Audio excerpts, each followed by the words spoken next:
My brothers and sisters, distinguished guests, leaders from near and far, tonight we gather not just as witnesses of history, but as authors of a new chapter in the African story. I want you to imagine with me the weight of a single moment, a piece of earth, small enough to fit in the palm of my hand, dark and ordinary to the eye, yet infinite in meaning. When I held it, I did not just see soil, I saw the power to reshape the destiny of an entire continent. And as I held that fragment of our land, across the table sat Prime Minister Modi of India, his gaze fixed on the small rock that seemed to command the attention of the world. Cameras flashed, diplomats whispered, but in that moment, the noise faded. Time slowed. History stood still. For too long, Africa has been written into the margins of the world's story. For too long, we have been the land that fuels other nations' prosperity while our children read by candlelight. For too long, our wealth has been measured not by what we build, but by what we give away. But today, I tell you, that era ends. Today, we declare that the minerals beneath our soil, the rare earths that power smartphones, electric cars, wind turbines, and satellites, will no longer serve as the foundation of other nations' empires, while Africa remains in the shadows. Today, $42 billion stands as a monument not to extraction, but to transformation, not to exploitation, but to partnership, not to dependency, but to sovereignty. This is not another trade deal. This is not another contract to be signed and forgotten. This is a turning point in the world economy, a recalibration of global power, and most importantly, a rebirth of African pride. My friends, you know the history. From Mali to Madagascar, from Congo to the Cape, our soil has always held treasures: gold, diamonds, oil, copper, and now rare earth elements. Yet how often have these treasures been cursed rather than blessed? We call it the resource curse, a story repeated for generations. Foreign companies arrive with promises of development, only to leave with ships full of raw materials, while our villages remain poor and our young people search for hope abroad. But tonight I stand before you to say, that curse is broken. The $42 billion partnership with India is more than money. It is a statement to every African child, every farmer, every student, every worker. Your land has value, your hands have value. Your future has value. This partnership does not only build mines, it builds processing plants, training centers, universities, factories, and jobs that belong to Africans. It creates opportunity where there was despair. It turns what was once invisible, rocks that seemed like nothing, into the very building blocks of the modern world. And so I invite you to see this day not just as a negotiation between leaders, but as a covenant with our people. A covenant that says, never again will the soil of Africa enrich others while impoverishing us. Never again will foreign powers dictate the price of our destiny. Never again will Africa be the quarry of the world. From this moment forward, Africa will be the factory, the laboratory, the workshop of the future. When historians look back at this day, they will not just see signatures on paper. They will see the day Africa claimed its rightful place in the 21st century. They will see the day we shifted from being the suppliers of raw earth to being the architects of innovation. They will see the day our continent spoke with one voice and said, the rare earth revolution belongs to Africa. And so I tell you, this is more than economics. This is more than geopolitics. This is dignity. This is sovereignty. This is Africa rising. My brothers and sisters, before we celebrate what has begun, let us remember where we have come from. For it is in the memory of our struggles that we find the strength to protect our victories. For centuries, Africa has carried a paradox. We are the richest continent in the world beneath the ground, yet the poorest above it.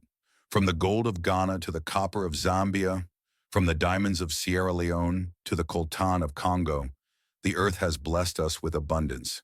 And yet that same abundance has been turned into chains. Our ancestors knew the pain of foreign ships docking at our shores. They watched as gold and ivory left in exchange for beads and rifles. They watched as our people were shackled and carried away across oceans. The very wealth of Africa was used to build the palaces, railroads, and factories of Europe and America, while our own lands were stripped bare. And when independence came, the story did not end.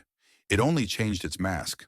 The flags of colonial powers lowered, but new forms of colonialism remained. Instead of muskets and chains, it was contracts and corporations. Instead of governors, it was executives in foreign capitals deciding our fate. They told us our role in the world was simple: dig, extract, and export. Dig the oil, extract the diamonds, export the copper, leave the profits to others. Yes, we dug. Yes, we extracted. Yes, we exported. And what did we receive? Pennies on the dollar. A single iPhone sold in an American store for $1,000 contains 50 cents worth of minerals dug from African soil. 50 cents, my friends. That is how little the world thought of us.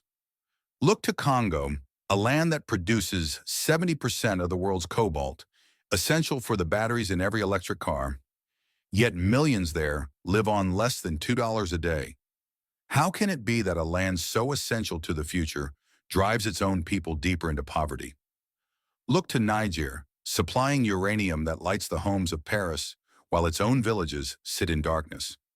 Look to South Sudan, rich in oil, but scarred by conflict fueled by that very wealth.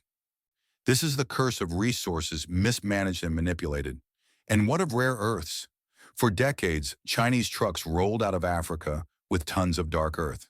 Our governments were told it was worthless. Our people told it was just dirt. Yet in Beijing, factories processed that dirt into magnets, screens, and weapon systems worth thousands of times more. They built industries. We were left with holes in the ground. When Japan angered Beijing, China cut off rare earth exports and Japanese car plants ground to a halt. When Washington imposed sanctions, Beijing threatened to choke America's defense industry. The world bowed because China had what we did not. Not the minerals, but the mastery of the minerals. We had the raw earth, they had the knowledge, the technology, the supply chains. And so Africa, the true wellspring of rare earths, was invisible in the equation. This is the lesson of the past. When we surrender control of our resources, we surrender control of our future. When we export raw materials and import finished products, we export our wealth and import our poverty. When we allow others to define our role, we become permanent spectators in the game of nations. But tonight, I tell you, we have learned. We have learned that the world will never give us respect if we do not claim it. We have learned that foreign powers will always choose their own prosperity over ours unless we set the terms. We have learned that resources alone do not create wealth. Knowledge, industry, and unity do. And so, the curse of the past becomes the lesson of the present. Never again will we watch foreign trucks carry away our future. Never again will we let our minerals be sold cheap while our children go hungry. Never again will Africa's story be written by those who see us as quarry, as colony, as afterthought. The past has given us pain, but it has also given us clarity. And with that clarity, we turn the page. My brothers and sisters, history often turns on numbers. Numbers that at first seem ordinary, but later stand as monuments to transformation. In our time, one number echoes across the continent: 42 billion. That is the value of the agreement we signed with India. But let me be clear, this is not 42 billion to dig more dirt, to ship more raw ore, to repeat the mistakes of the past. This is $42 billion invested not in extraction, but in elevation, not in depletion, but in creation, not in what is beneath the ground, but in what is built above it. Let me tell you what this figure truly represents. $15 billion for rare earth processing facilities across West Africa. For the first time, the ores we extract will not be shipped across oceans to enrich foreign industries. They will be refined here in African laboratories by African chemists and engineers. We will no longer be mere suppliers of rocks. We will be producers of materials that power the modern world. $10 billion for magnet manufacturing plants in Burkina Faso. These magnets, stronger than any others known, will drive wind turbines, power electric vehicles, and fuel advanced electronics. For decades, China has dominated this field. But now, an African nation will stand at the heart of a new global industry. $8 billion for electronics component factories, capacitors, resistors, circuit boards, all made in Africa. For the first time, African-made components will compete in the global supply chain, not as raw inputs, but as finished products carrying the stamp of African excellence. $5 billion for research universities and technical training centers. Because true independence is not only about resources, it is about knowledge. Our youth will no longer have to look to Beijing or Cambridge for rare earth chemistry. They will study it in Ouagadougou, in Lagos, in Kinshasa, and they will not only learn, they will innovate. $4 billion for defense-grade rare earth production, satellites, communication systems, radar, precision weapons, all dependent on elements that until now were refined elsewhere. With these facilities, Africa secures not only its economy, but its sovereignty and its security. This, my brothers and sisters, is the architecture of $42 billion. It is not charity, it is not aid. It is partnership, built on respect, on shared interest, on the recognition that Africa must no longer stand at the bottom of the global ladder, but at its center. Consider the symbolism. For 30 years, China held the monopoly on rare earth processing. They built not only an industry, but a stranglehold on the global economy. They could halt Japanese car factories with the stroke of a pen. They could threaten the Pentagon by closing a port. They made themselves indispensable by making Africa invisible. But with this agreement, we announced to Beijing, to Washington, to Brussels, and to the world that monopoly ends here, that imbalance ends here. Africa will no longer be the invisible foundation of global prosperity. We will be visible leaders of it. And let us also be clear, this is not a shift from Chinese dominance to Indian dominance. This is the end of dominance altogether. Because this partnership is different. Indian companies do not just extract, they train. They do not just build factories, they build capacity. They do not just profit, they share knowledge. For the first time, Africa is treated not as a supplier, but as a partner. This deal also speaks to the world beyond Africa. To Tesla, planning millions of electric cars, to Apple building 500 million iPhones, to every renewable energy firm, every defense contractor, every tech giant that depends on rare earths, they now have a choice. For the first time, they can source from Africa at global standards, at competitive prices, free from political coercion. My brothers and sisters, let us be clear. The signing of this deal is not the end of a struggle, it is the beginning of one. Because a signature is ink, transformation is sweat. The cameras may have stopped flashing, the diplomats may have flown home, but the real work is just beginning.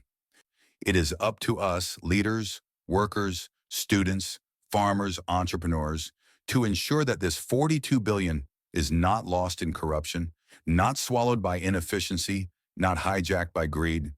It is up to us to prove to ourselves and to the world that Africa can not only sign historic deals, but deliver historic results. And when those factories open, when those students graduate, when those products stamped Made in Africa roll off assembly lines, the world will understand. This was not a transaction. It was a transformation. My brothers and sisters, every great economic change carries with it a political message. And the message of this deal is as loud as the beating of 1,000 drums. Africa will no longer be the pawn of global powers. We will be a power in our own right. For decades, the world's supply chains were held hostage by one nation. China built the mines, yes, but more importantly, they built the refineries, the factories, the laboratories. They turned raw earth into finished dominance, and because of this, the world bowed. When Japan raised its voice in the East China Sea, Beijing silenced its factories overnight by shutting off rare earth exports. When Washington challenged Beijing with sanctions, China threatened to choke America's defense systems by halting supplies of critical minerals. And the world understood, whoever controls the rare earths controls the future. But what the world forgot, what Beijing, Washington, Brussels all forgot, is that the rare earths themselves do not come from Chinese soil alone. They come from African soil, from the red earth of Madagascar, the green valleys of Malawi, the rocky hills of South Africa, the plains of Burundi. The building blocks of the 21st century, the magnets in every wind turbine, the screens in every phone, the engines in every electric vehicle, are buried beneath African feet. The problem was never what we had. The problem was always what we did not do with what we had. For too long, we exported potential and imported dependency. For too long, we allowed others to decide the value of our soil. But with this partnership, Africa declares to the world, the age of monopoly is over. To China, we say, your 30-year strategy was powerful, but it is not eternal. You built your empire on our invisibility, but now Africa stands visible. We do not reject you, but we will not be ruled by you. To the West, we say, your lectures of democracy, your conditions of aid, your strings tied to every deal, we hear you, but we will not bow to you. Partnership will be welcomed. Paternalism will be rejected. To the global South, to nations rising in Asia, in Latin America, in the Middle East, we say, Africa is not just a neighbor, not just a marketplace. Africa is your equal. Africa is your partner. Africa is your future. And to our own people, we say, sovereignty is not a slogan, it is a responsibility. We cannot demand respect abroad if we do not build integrity at home. We cannot denounce exploitation if we exploit our own workers, our own communities, our own environment. We cannot speak of independence if corruption robs us from within. Let us understand the political weight of this moment. When Africa controls its rare earths, we control leverage in every negotiation. We hold a key to the clean energy transition, to the defense industry, to the global digital economy. We no longer come begging for aid. Others will come knocking for access. And when they come, we will remember, our soil is not charity, our resources are not bargaining chips, our people are not expendable. They will deal with us as partners, or they will not deal with us at all. This is not arrogance.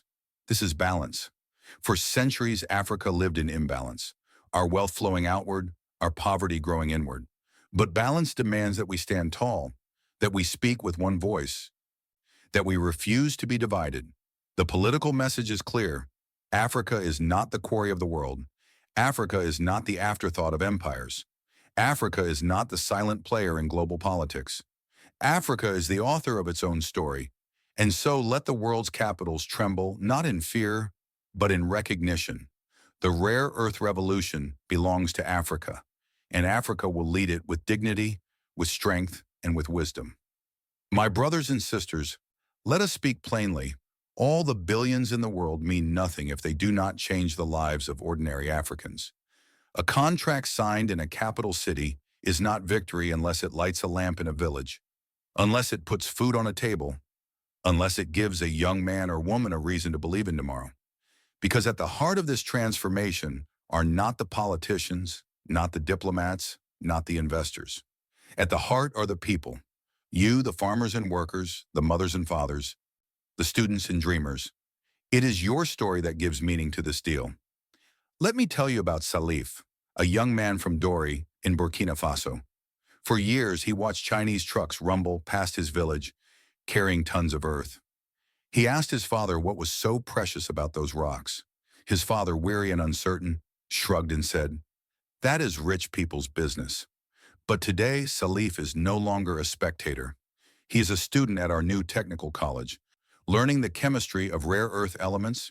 Tomorrow, he will work in the processing plant being built in his hometown. The trucks will still come, but this time, they will carry not raw dirt, but refined materials worth 10 times more. And Salif will not watch them pass. He will help count the profits, and he will build his life with dignity. Let me tell you about Aisha, a grandmother from Fada Ngorma. For 60 years, her village sat on mineral deposits. Foreign companies came and went, always promising development, always leaving with full trucks and empty promises. She grew old waiting for the wealth beneath her feet to lift her family. But this deal changes her story. With community development funds, her village will have new schools, new clinics, new roads.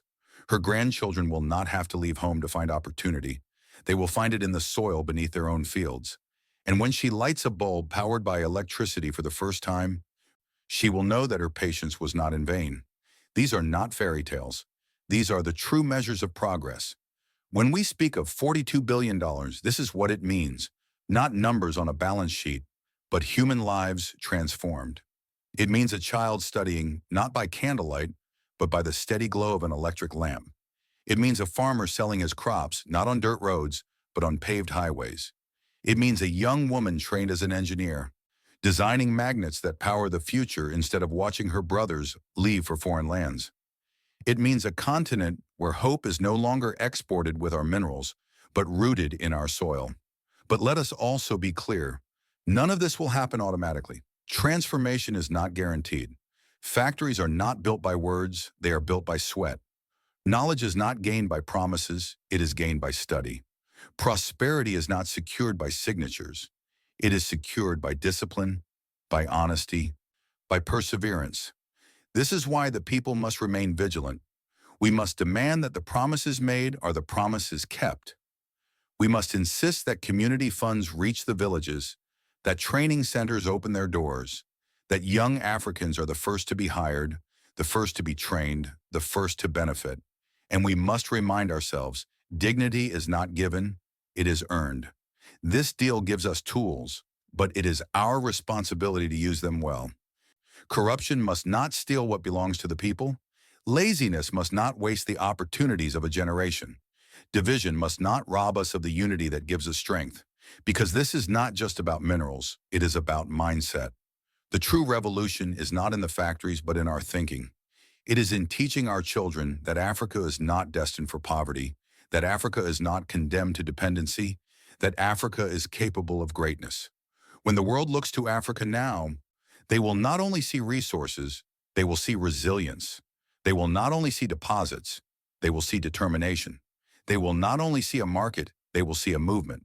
And that movement is powered not by governments, not by corporations, but by people, by you.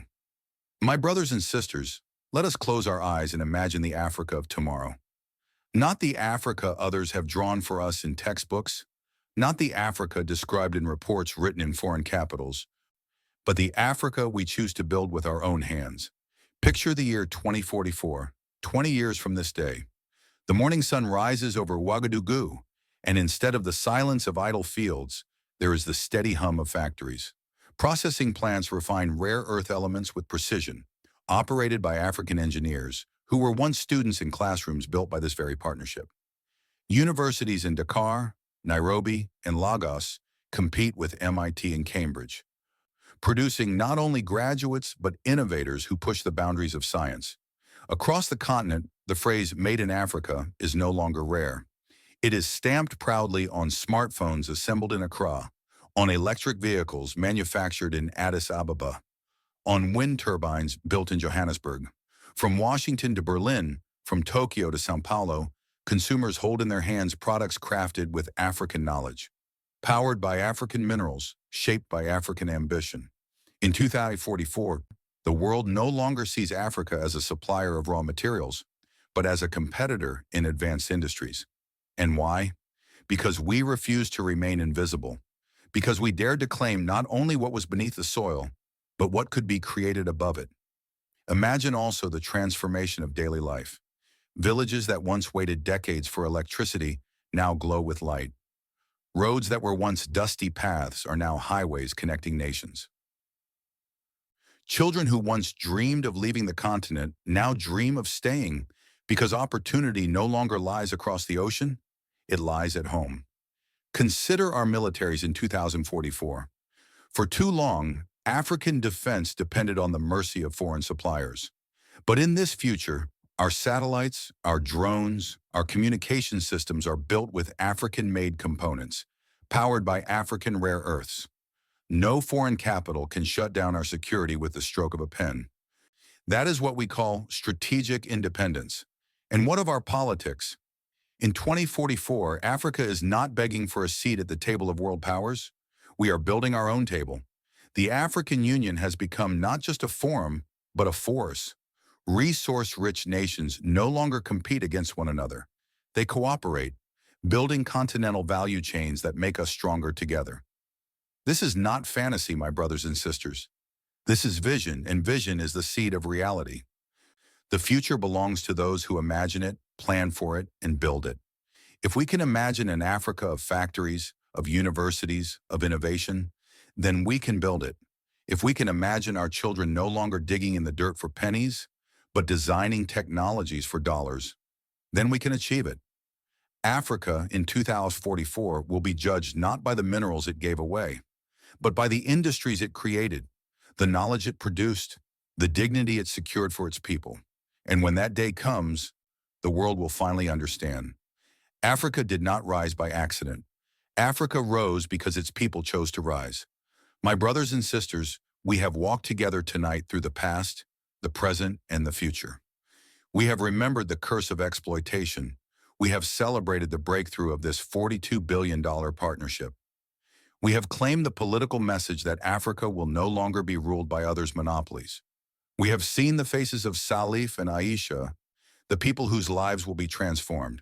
We have dared to imagine the Africa of 2044, a continent not of dependency, but of dignity.